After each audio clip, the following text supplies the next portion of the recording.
Welcome to the Ordinary Marathoner Podcast.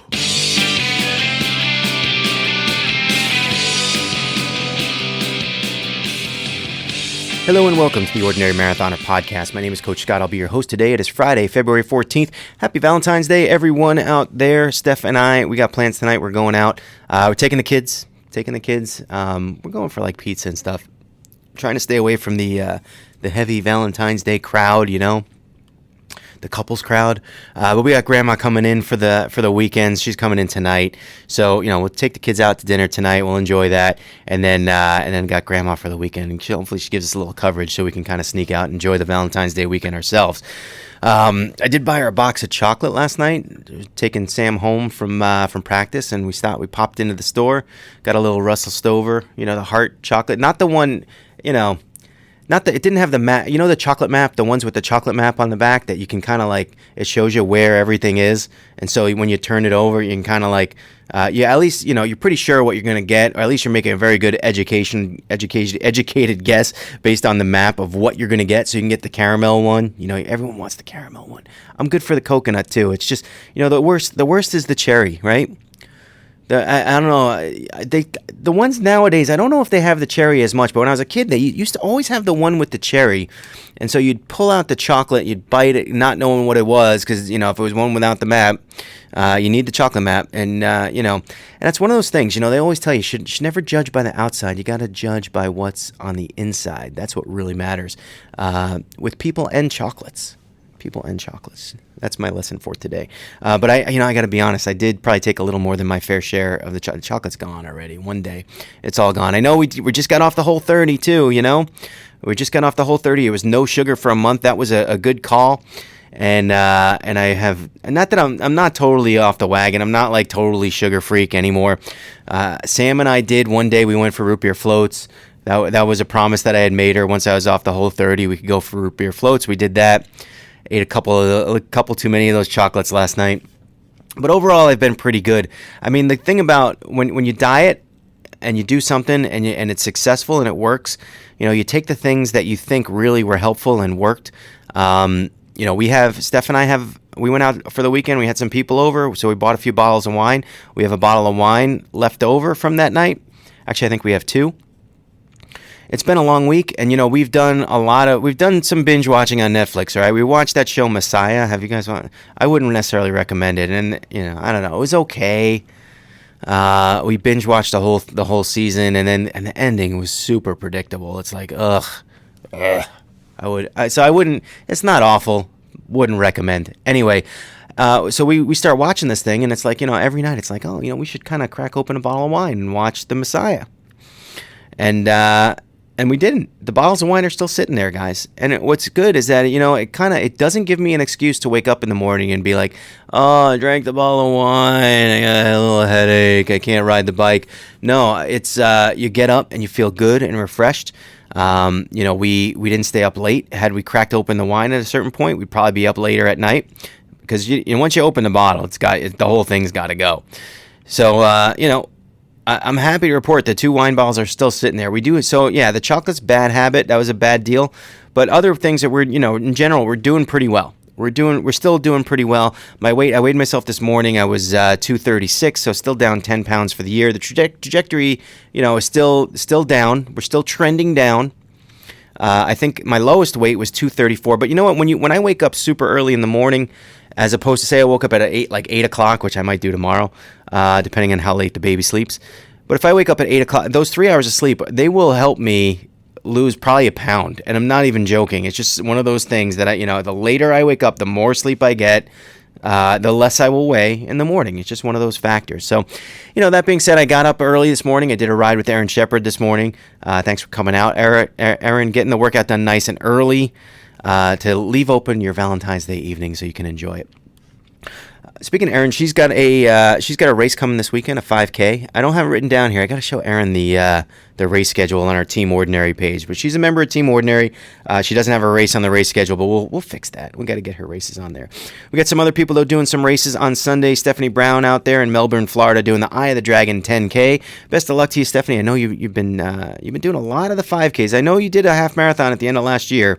I think he did 2 of them, and so the 10K will be a little bit of a challenge, I would think. But best of luck to you out there in Melbourne, Florida. Eye of the Dragon 10K. The Frostbite 5K in Asheville, North Carolina. The Boozes are out there getting that one done. Ronald and Tabby Booze. Best of luck to you guys. Frostbite 5K, North Carolina. Really? Come on, guys. Has there ever been a case of frostbite in North Carolina? I mean, you're talking to someone from New England, right? We got guys listening to this that live in Minnesota, right? And come on. Frostbite 5K. Ha! You guys get an inch of snow down there, and you guys are close the city. Anyway, George Sevick in Derby, Kansas, the Not for Wimps 10-mile trail run. Better be tough out there, because that race, I hear, is not for wimps. Good luck to you, George Sevick, out there. George, man, we got to get you out here for an Ironman in Lake Placid next year. In 2021, baby, that's the year. Let's get you out there. I think, I'm leaning towards doing it. That's already in my brain. Lake Placid 2021 is... That's almost my A. I don't want to say it yet, but that's kind of like, that's where my eyes are. That's where my gut is telling me right now. That's what I want to do. Anyway, the Run the Line half marathon. Jeff Beason is out there. It's actually he gave me 2 locations, Texarkana, Texas, and Arkansas. And, and you kind of forget. I don't know. Being from the Northeast, I kind of forget. I picture Texas and I see Oklahoma and I could see Louisiana, but there's that little corner in the Northeast that touches Arkansas, a little sliver, and I guess that's where Jeff Beason is running the Run the Line half marathon. I'm guessing it goes from Texas to Arizona, back and forth. But I'm sure you'll have a good time out there. Jeff was one of a triumvirate of former podcast guests who got together with me last night. So it was Jeff and Brian Burk and Jen Bergstrom. We got together, did a podcast last night, recorded one. Keep an eye out for that one. That one's going to be coming out in the next couple days. I got to tell you, I kind of find it, it's not a coincidence, but it's kind of an honor that somehow over the course of 4 years doing the podcast, 315 whatever shows, we have 3 people doing one of the most prominent ultramarathons in the country, the Leadville 100. The guy that wrote the book on the race, Brian Burk, he was on the podcast maybe a month or 2 ago. Jen Bergstrom's been on 2 or 3 times. I think the last time she was on was sort of early last year. And Jeff was like he was like my 8th or 9th podcast guest all time. But we've kept in touch over the years. He's gone from a marathoner to an ultra marathoner multiple times. He gets out there, he goes the distance, man, 100 miles, whatever. But interestingly enough, we had a good podcast with them. Brian and Jeff both tried their hands at the Leadville 100 last year, and both of them didn't finish. So it's a little bit of a redemption race for them this year. And I hate to say that because I make it sound like they're, but they have redemption on their minds. And it's one thing you're going to listen to when you hear them talk on the podcast that's going to be coming out in the next couple days. Another podcast we did earlier in the week, another super inspirational story, Brent and Kyle Pease. I don't even really know what to say. I don't know where to start. Kyle has cerebral palsy. He's never been able to walk. He has 2 brothers. His older brother, Brent, became an Ironman, did Ironman. I think he did Louisville. I'm trying to remember. I think he said he did Louisville and decided he was going to get his brother involved. And it's sort of one of these like Team Hoyt situations, right? Where, the guy goes out. First of all, they've done multiple marathons together, qualified for Boston together, and he's done Ironman races with his brother. So towing him in the raft, putting him in the special bike. They have Kyle sits in the front, and Brent pushes in the back, and then pushing him on the run. And I got to tell you, the one thing, I always think about when I see these teams go out and do things like that. Number one, incredible. But number 2, I always think about the work that the person is doing, pulling, pushing, all that stuff, and how much it's over the top and how much they really sacrifice, because obviously that they could do the race on their own, they'd probably be a lot faster. But Brent, so selfless as an older brother, man, and I think the way I put it in the podcast is kind of like a 1 + 1 = 3. Like they don't look at it as, as Brent does all the work. They're both, when they finish an Ironman, they're both cooked. They're both, it is an endurance event for both of them. And if you listen to the podcast, you can just sense the love that Brent has for his brother and vice versa, and how they attack these things. It was so inspirational. And man, I tell you what, it's one of those stories where you hear some people make excuses why they can't do this or they can't do that. Here's a guy who hasn't been able to walk his whole life, getting involved in endurance sports as best as he can. And it's really just, man, I just, one of my favorite podcasts ever that we've ever done on the show. And, I don't know, if you haven't heard it yet, you should go take a listen for yourself. It was really cool. Now, Thursday night, I tell you, I'm really into the cycling, guys, and I can't stop talking about it. I know I'm annoying. I did a 5-mile run over the weekend. I said to myself, right now, that's going to kick off my running. I'm going to start doing running during the week. I've done 0 runs this week. Zero runs. This as in none. As if you didn't get that. But Monday I did a bike race. I did a bike race on Zwift, and I pushed hard, man. I gave it everything I had. It was one of these things. It was like a 12 or 13 mile race. And I was at mile 4, and I was like, oh, man, big mistake. Went out way too hard, way too fast. I'm cooked, and I am done. Put a fork in me. It might be time to just cut this one early. But I stuck with it. And I try to put my mind in like that mental place where, the time goes faster, right? You're pushing hard. You're working hard. You're trying not to look at the clock, hoping that the time just goes faster and faster. And before you know it, when you wanted to quit a third of the way into the race, now you're 2/3 of the way into the race. And not only are you 2/3, but it means you only got a third left. You're 66% of the way into the race. You only got 33. See the math I'm doing here? 33% of the race left. You can finish. Now your mind switches from, oh my God, I need to quit, to, oh my God, I'm almost done. We got to push this out. Pushed it out, crushed it for me. And it's all relative here, right, guys? It's not like, look, I didn't come in first place. I came middle of the pack, typical me. And I'm fine with that. It's not all about that. It's about how I compare to my old self. And one of the things that Zwift does, it analyzes the data, and it'll sort of restrike your FTP. Your FTP being your measure of power that you're able to push through the pedals. My FTP last year was 236, went down to 202 after not really training a lot for a few months over the fall. Built it up to 209, and then after this race, it upped itself from 209 to 227, which is like a huge increase. Felt really, really good about it. Paid the price for it the next couple days. I didn't really have a lot of strength the next couple days, and the quads were just screaming.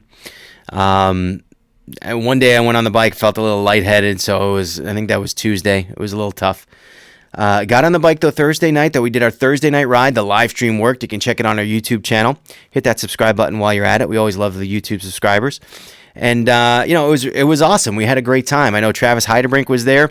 He was riding his Zwift. He had the Zwift in front of his face, and he had the live stream on his big screen TV. So it was an awesome way to kind of, I guess, to experience the race, to kind of see my commentary and where I was during the race, and he can, see his normal screen in front of him as well. So it was kind of neat, kind of cool.